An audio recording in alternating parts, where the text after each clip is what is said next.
예, 예배 자리에 오신 여러분 모두 주님의 이름으로 축복하고 사랑합니다. 우리 옆에 있는 형제자매들과 축복의 인사 나누겠습니다. 반갑습니다. 사랑하고 축복합니다. 우리 함께.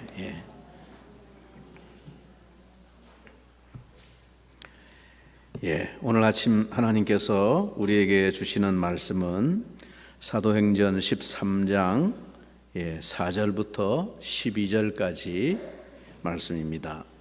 사도행전 13장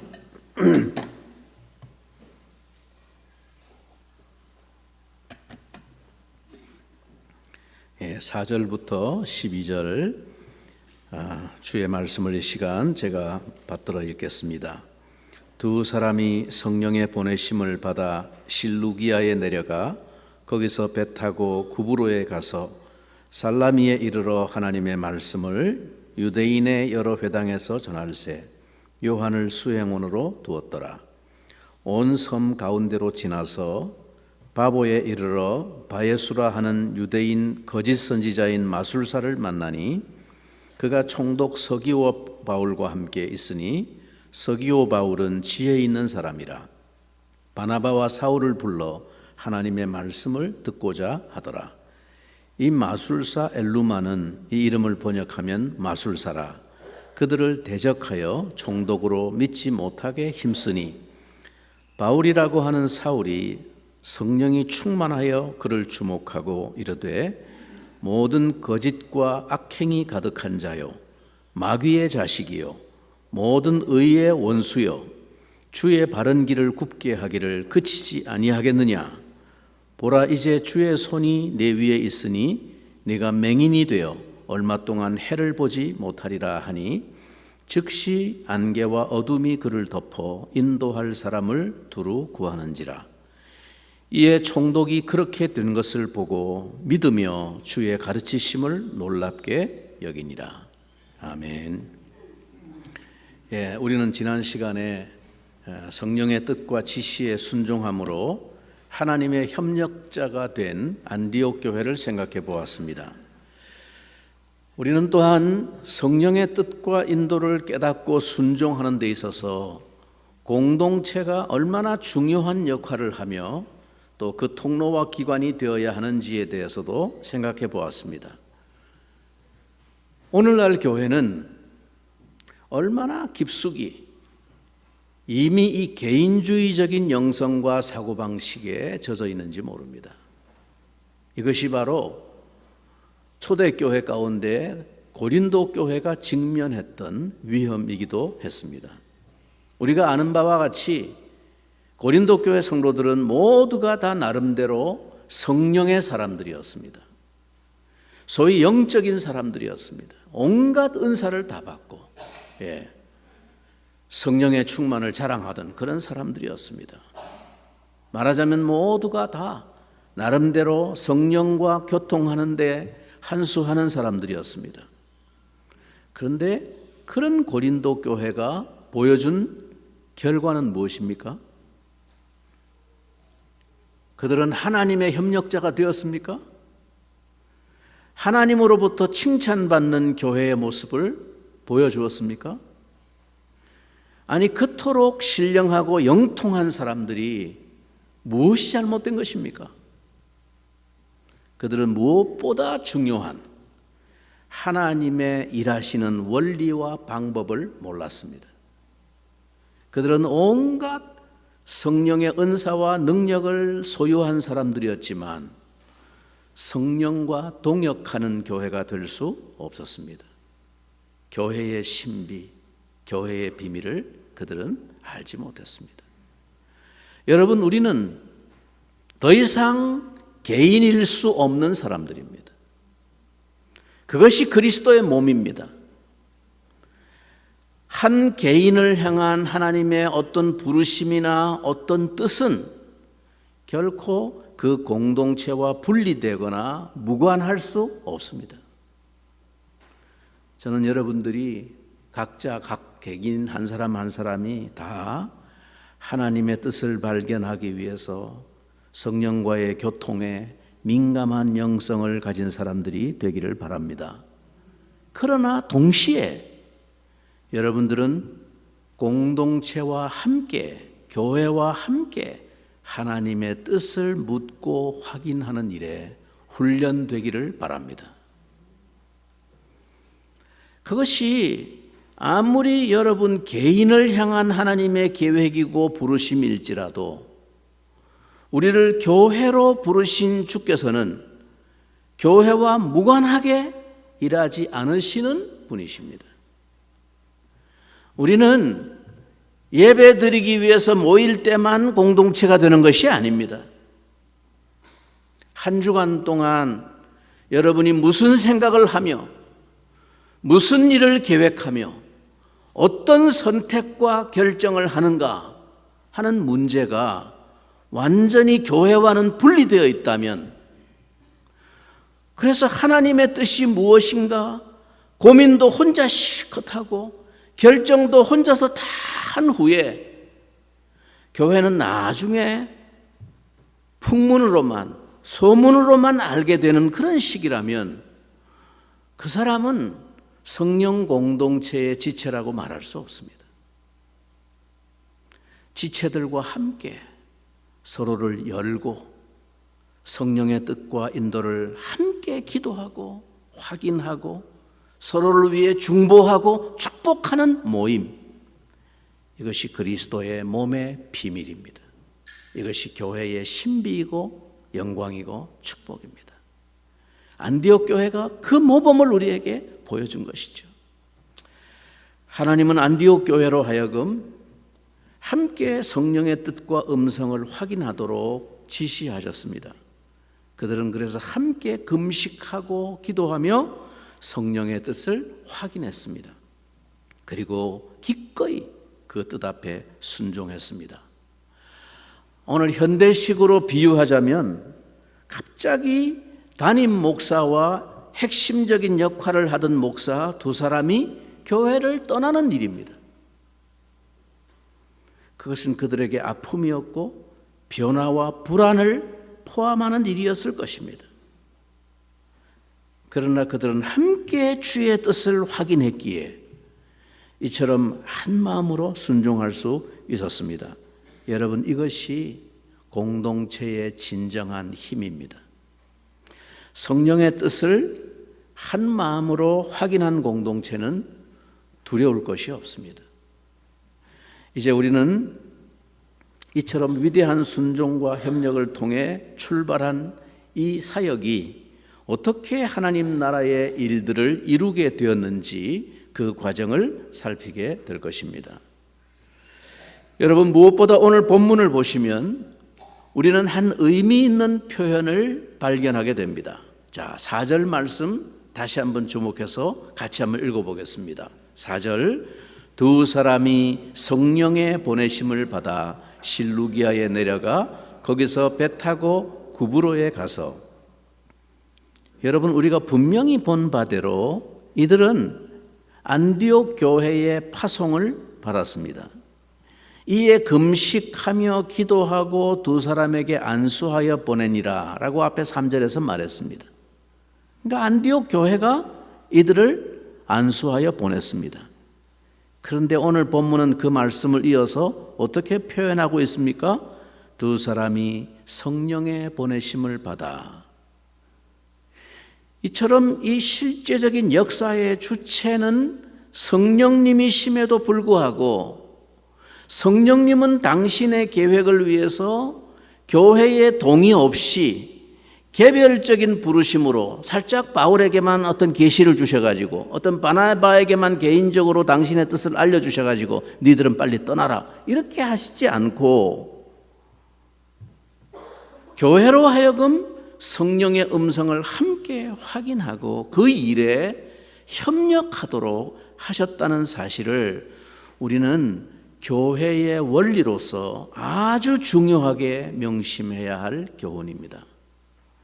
그런데 바나바와 사울 두 사람은 이제 성령과 교회의 파송을 받고 그 사역을 출발했습니다. 그들의 첫 번째 사역지는 구브로라는 섬이었습니다. 예. 키프로스라고 영어로는 부르는 섬이죠. 또는 사이프러스라고 불리우기도 하는 섬입니다. 이 구브로는 우리가 이미 아는 대로 바나바의 고향이기도 했습니다. 바나바가 바로 이 구브로 출신의 유대인이죠. 그런데 이것이 어떤 연관성이 있는지는 본문에 나와 있지 않기 때문에 알 수 없지만 하여간 바나바에게는 남다른 감회가 있었을 것입니다. 먼저 도착한 곳은 이 섬의 동쪽 끝에 항구인 살라미에 이르렀습니다.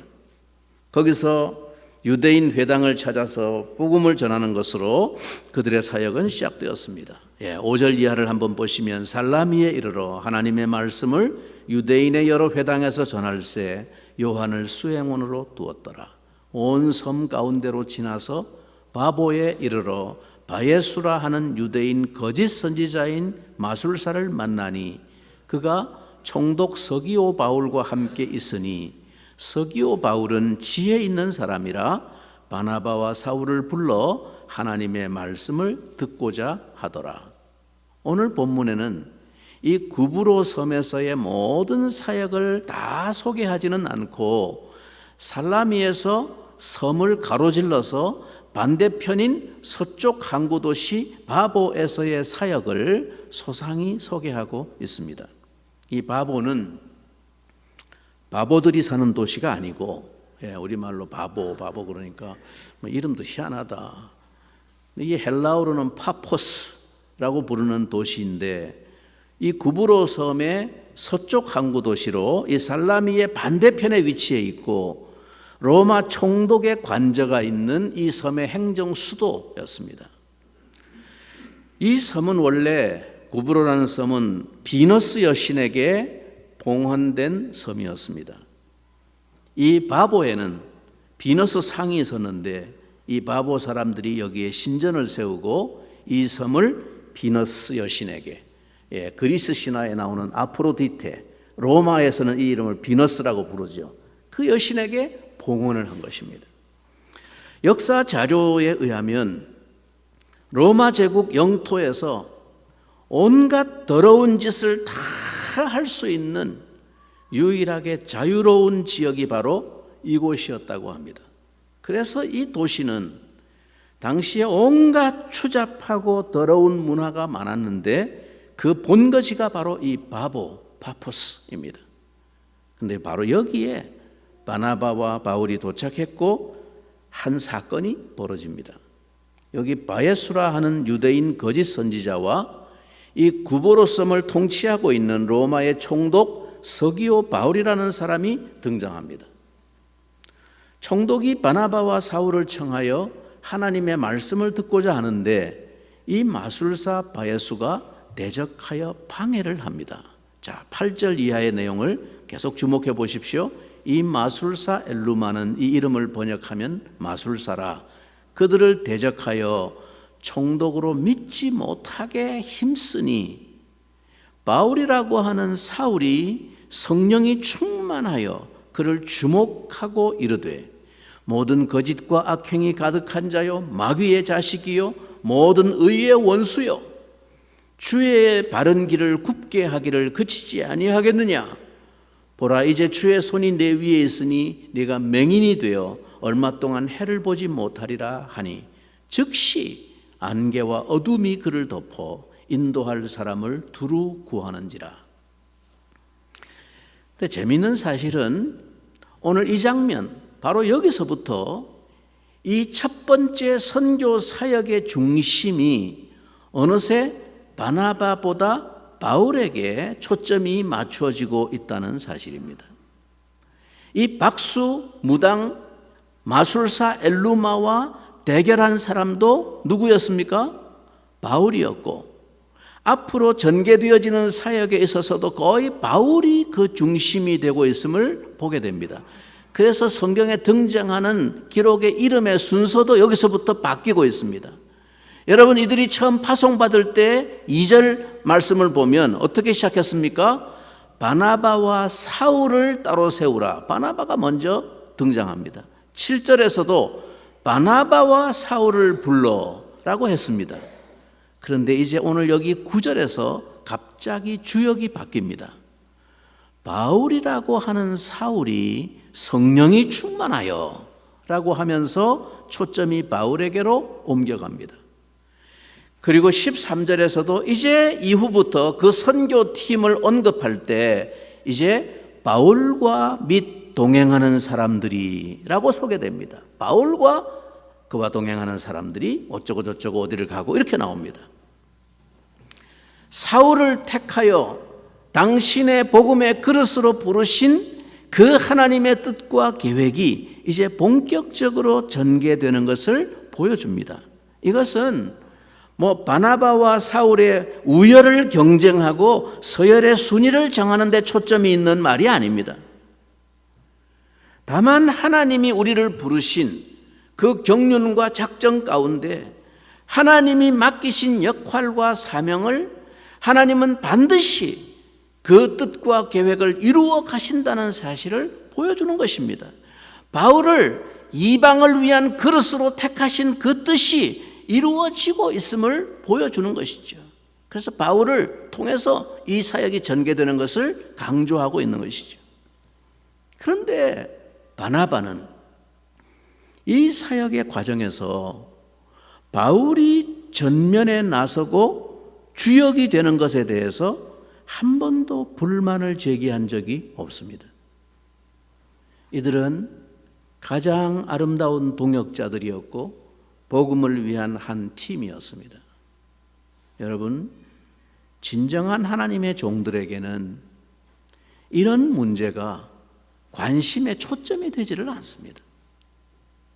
그러나 오늘 우리는 복음을 위해서 그리스도를 위해 일하는 종들이라고 하면서도 얼마나 많은 신경과 에너지를 이런 관심에 소모하면서 헛된 열정을 쏟고 있는지 모릅니다. 선교 현장마다 많은 선교사님들로부터 듣게 되는 거의 공통된 하소연과 고통이 현지인들의 박해와 어려움이 아닙니다. 가장 큰 스트레스가 바로 같은 복음을 위해서 일한다는 선교사들 사이에 경쟁과 시기와 갈등으로 진을 다 빼고 있는 일들이 안타깝게도 얼마나 많은지 모릅니다. 교회의 현실은 그렇지 않은가요? 누구 이름이 앞서나, 누가 더 선임이 되나, 누가 더 중심이 되나, 온통 이런 일들이 하나님의 일 자체보다 더 중요하고 예민한 신경을 써야 하는 것이 얼마나 많은 교회들의 현실입니까? 오늘 우리는 이 아름다운 복음의 종들을 통해서 순수한 감동과 도전을 받아야만 합니다. 적어도 우리가 이런 수준은 넘어서야 성령과 동역하는 사람, 성령과 동역하는 교회가 될 수 있습니다. 오늘 드디어 바울이 이 부르심의 주역으로 등장하기까지 많은 세월의 기다림이 있었습니다. 그리고 오랜 숙성의 준비 기간도 있었습니다. 다메섹 도상에서 그가 전격적인 하나님의 부르심을 받은 이후 10여 년의 세월이 좋게 지나서 마침내 하나님은 당신이 계획하신 일을 이루고 계심을 보여줍니다. 하나님의 부르심에는 결코 실패가 없고 후회하심이 없습니다. 여러분, 성령은 우리를 보내시는 파송자일 뿐만 아니라 동행자 혹은 동역자이십니다. 성령이 우리를 보내시고 파송하신다고 해서 우리만 세상 가운데 이리 가운데로 등더미로 보내시는 것이 아닙니다. 그분은 우리를 보내실 뿐만 아니라 함께 하십니다. 그리고 계속 그 사역을 주도하시고 인도하십니다. 오늘 여기 본문의 9절에 성령이 충만하여 라는 말은 그저 일반적인 바울의 상태를 말하는 것이 아닙니다. 물론 그는 성령의 세례를 받고 성령이 충만한 하나님의 종이었습니다. 그러나 여기서 새삼 성령이 충만하여 라는 표현을 쓴 것은 그러한 일반적인 의미로 소개하는 말이 아닙니다. 성령 충만은 반복적인 역사입니다. 이 일은 지금 어떤 특별한 위기적인 상황을 대처하기 위하여 특별히 성령을 부으셔서 그를 무장시킨 상태를 말하는 것입니다. 그러니까 바울이 스스로 바나바를 제치고 지금 전면에 나선 것이 아니라 성령이 사울에게 충만하게 임하여 그를 이 대결에 내세우신 것입니다. 왜 지금 그에게 이 특별한 성령의 충만이 필요했습니까? 지금 그 앞에 등장한 인물이 누구라고 말합니까? 그는 바예수라 하는 유대인 거짓 선지자였다고 소개됩니다. 그는 다시 마술사 엘루마라고 소개됩니다. 즉 그는 마술사였습니다.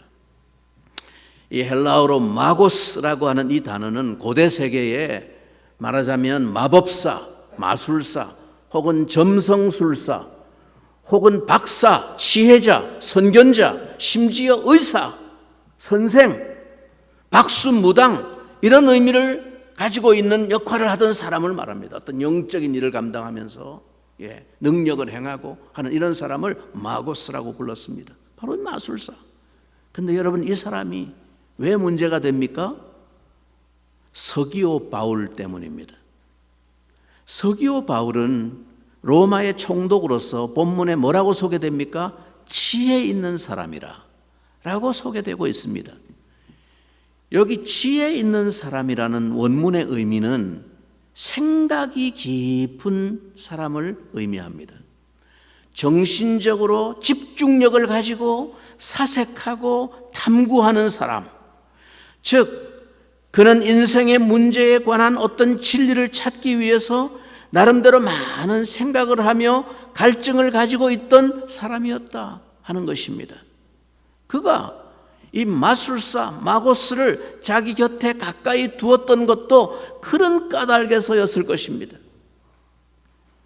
그는 어느 날 바나바와 사울에 관한 소문을 들었습니다. 그들이 와서 하나님에 관한 진리를 가르친다는 소문을 들었습니다. 인생의 구원에 관한 진리를 가르친다는 말을 들었을 것입니다.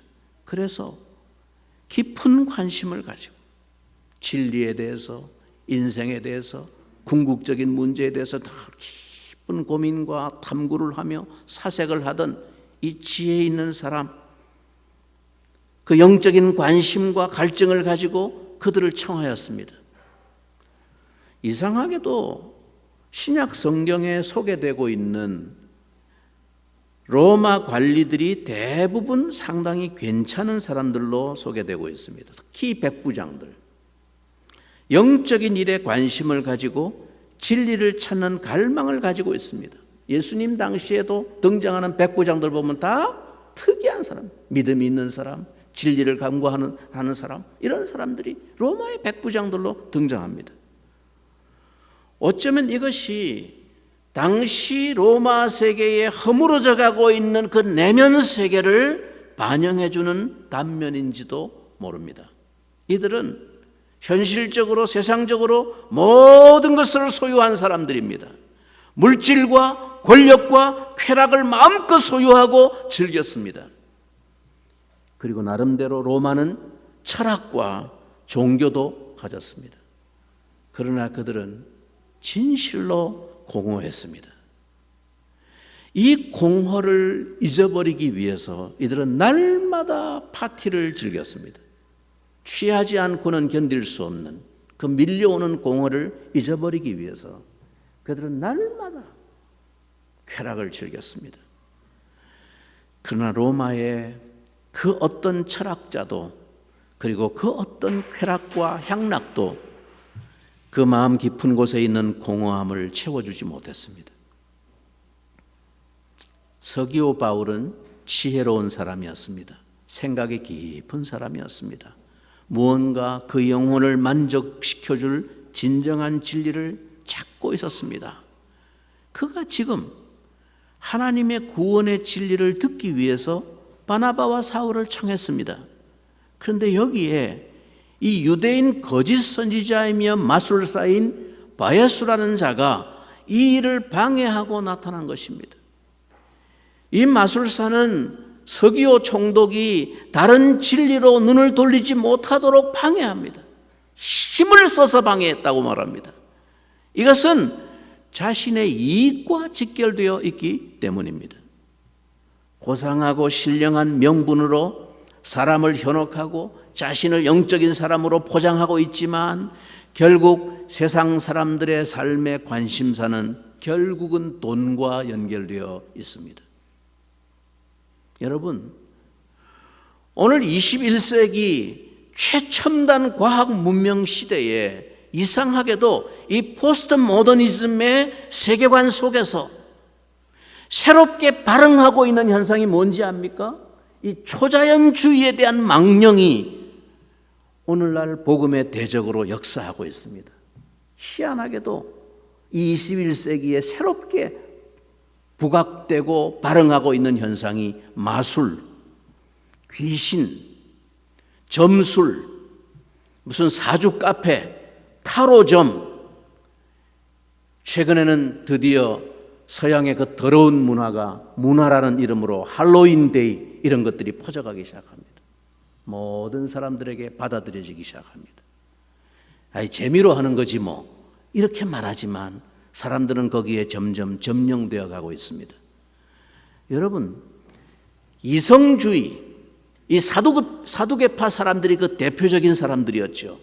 이들에 이어서 이제 이방 세계를 지배하고 있던 또 하나의 대조적인 초자연주의가 오늘날 새로이 현대인들의 정신세계를 지배하려 하고 있습니다.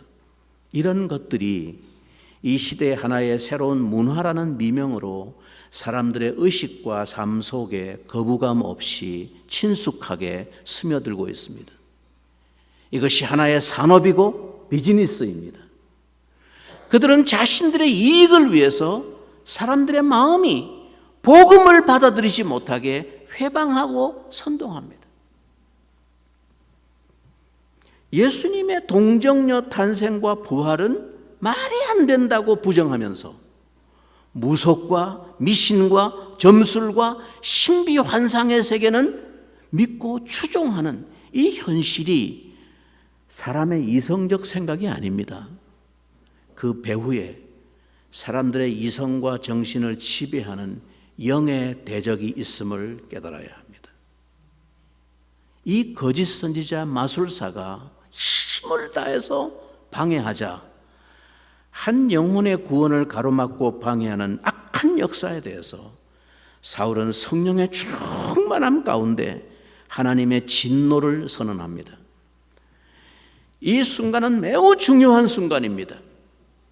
지금까지 조력자의 위치에 있던 사울이 주도적인 역할을 시작하기 때문입니다. 여러분 주목해서 보시면 여기서부터 이 사울의 이름이 바울로 사용되기 시작합니다. 이 바울은 두 가지 이름을 가진 사람이었습니다. 라틴식 이름은 파울루스, 바울이라는 이름이었고 히브리 이름, 유대인으로서의 이름은 사울입니다. 로마 세계, 이 이방 세계를 향해서 사역을 시작하는 이 본격적인 출발과 함께 이제 자연스레 로마식 이름으로 그가 소개되기 시작하는 것입니다. 그래서 오늘 본문 9절에 바울이라고 하는 사울이 성령이 충만하여, 이 바울이라고 불리는 사울, 즉 바울이라고도 부르는 사울, 그런 말입니다. 그는 태어날 때부터 로마의 시민권자로 태어난 사람이어서 태어날 때부터 로마식 이름을 가진 사람이에요. 바울이라고 하는 이름을 가진 사람입니다. 그러나 그는 또한 혈통적으로 유대인이었기 때문에 자랑스러운 유대인의 이름을 가진 사람, 사울이라는 이름을 가졌어요. 그동안은 유대인 사이에서 그가 율법학자로서 나사렛 예수의 이단을 따르고 있는 무리들과 대적하는 그런 활동을 예루살렘을 중심으로 펼쳤던 사람이기 때문에 그는 유대인들 사이에서 통용되는 사울이라는 이름으로 주로 소개되고 등장했지만 이제 본격적으로 이방을 위한 복음의 그릇으로 택함을 받고 그 사역이 시작되어지는 이 출발점에서 그는 로마 세계를 향하여, 이방 세계를 향하여 통용되어지는 바울로 새롭게 이름이 소개되고 있는 것입니다.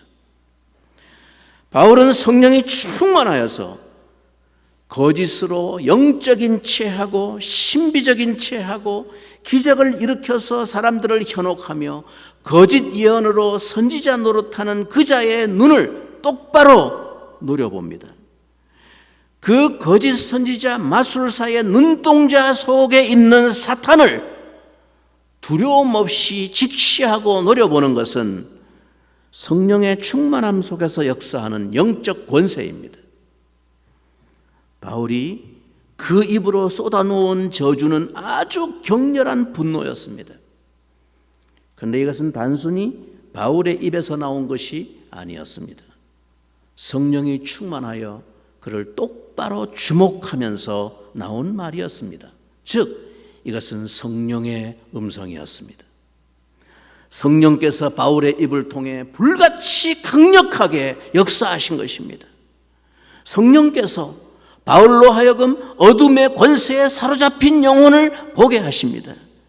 그 영혼이 불쌍하여 어둠의 권세를 잡은 사탄의 세력을 향해 통렬하게 책망하고 있는 것입니다. 훗날 이 사도 바울은 에베소서를 기록할 때 에베소서 6장에서 우리의 싸움은 혈과 육을 상대하는 것이 아니요 통치자들과 권세들과 이 어둠의 세상 주관자들과 하늘에 있는 악의 영들을 상대함이라 라고 했습니다. 여러분, 복음을 위한 부르심은 다른 말로 말하면 영적인 전쟁에 출전하는 것입니다. 여러분, 생명을 찾으려는 사람을, 진리를 향한 갈망을 가진 사람을 가로막고 회방하는 것은 성령의 진노를 불러오는 일입니다. 그는 성령의 대적자이기 때문입니다. 모든 거짓과 악행이 가득한 자요, 마귀의 자식이요, 모든 의의 원수라고 지적했습니다. 그리고 이어서 저주와 책망을 선포합니다. 11절에 보라, 이제 주의 손이 내 위에 있으니 네가 맹인이 되어 얼마 동안 해를 보지 못하리라 하니 즉시 안개와 어둠이 그를 덮어 인도할 사람을 두루 구하는지라. 이러한 성령의 역사로 말미암은 결과 어둠의 권세에 눌려있던 한 영혼이 구원을 얻습니다. 마지막 12절을 우리 한 목소리로 같이 읽겠습니다. 이에 총독이 그렇게 된 것을 보고 믿으며 주의 가르치심을 놀랍게 여기니라. 이 일은 주께서 성령으로 보내시고 주께서 뜻하신 일이기 때문입니다. 여러분, 우리의 인생길은 성령의 보내심을 받은 길입니다. 예수님께서 부활하신 후에 제자들에게 하신 말씀이 뭡니까? 이제 아버지께서 나를 세상에 보내신 것 같이 나도 너희를 보내노라. 예수님이 우리를 파송하셨습니다. 그런데 나가기 전에 너희들이 먼저 받아야 될 것이 있으니 기다려라. 약속하신 것을 받기까지 기다려라. 그게 성령입니다. 그리고 너희들이 마침내 성령을 받게 되면 그 권능을 받고 너희는 내가 보낸 바와 같이 세상을 향해 파송을 받아 땅끝까지 이르러 내 증인이 되리라. 주님은 이미 그리스도 예수 안에서 우리를 파송하신 분입니다. 우리는 성령의 보내심을 받은 사람들입니다. 오늘 우리가 걷는 이 걸음은 주께서 뜻하신 길이고 그 주님의 뜻 안에 오늘 내가 있음을 기억하시기 바랍니다. 오늘 내가 그 뜻 안에서 걷고 있는 길이라면 반드시 승리가 있습니다. 성령의 보내심을 받고 성령의 충만함을 입어 어둠의 권세가 사로잡고 있는 영혼들을 불쌍히 여기고 마귀의 간계를 향해서 담대히 선포함으로 그들이 하나님 앞으로 돌아오는 승리의 역사가 우리에게도 계속되기를 주님의 이름으로 축원합니다. 우리가 같이 한번 이 시간 기도하겠습니다. 주님,